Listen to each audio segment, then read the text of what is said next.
Donc, si vous regardez encore de temps en temps les médias mainstream, vous avez peut-être été surpris, ou pas, mais faites le test demain, ou même aujourd'hui.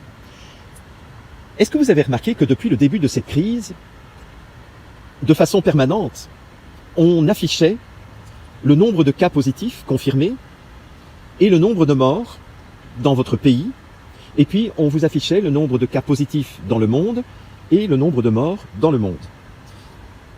Ici au Québec, on avait 6 carrés, ou 6 rectangles.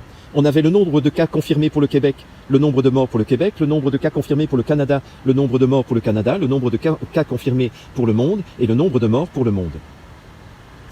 Avez-vous remarqué qu'il y a 2 ou 3 de ces rectangles, de ces cases de chiffres qui ont disparu? Avez-vous remarqué que depuis quelques semaines, on ne vous parle plus que du nombre de cas positifs pour votre pays, pour le continent et pour le monde? Ici au Québec, c'est le nombre de cas positifs pour le Québec, le nombre de cas positifs pour le Canada et le nombre de cas positifs pour le monde.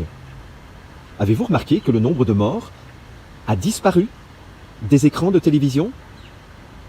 Vous êtes-vous posé la question de pourquoi ce nombre de morts a disparu? La réponse, j'imagine que vous la devinez, c'est parce qu'il n'y en a plus de morts. Ou il y en a tellement peu que c'est significativement absolument ridicule. Ici au Québec, on est entre 1 et 4 morts par jour. Et encore, est-ce que ce sont des morts véritablement du Covid-19?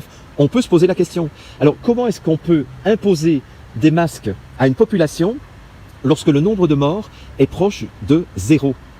Eh bien tout simplement en vous parlant du nombre de cas positifs qui est soi-disant en augmentation. Ce qui n'est même pas le cas d'ailleurs.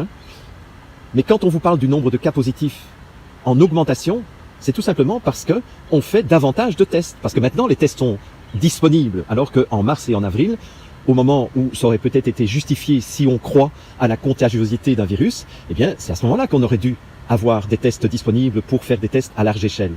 Mais là, maintenant qu'il n'y a plus rien qui se passe, plus personne n'est malade, les urgences et les soins intensifs sont quasiment vides partout, mais on est en train de nous faire croire que nous sommes dans une recrudescence, dans un redémarrage. Pourquoi tout simplement? Pour nous reconfiner et pour mettre à mort définitivement l'économie des classes moyennes, la vraie économie. Et ça, si vous n'avez pas encore compris cela, je ne sais pas quel dessin il faut que je vous fasse.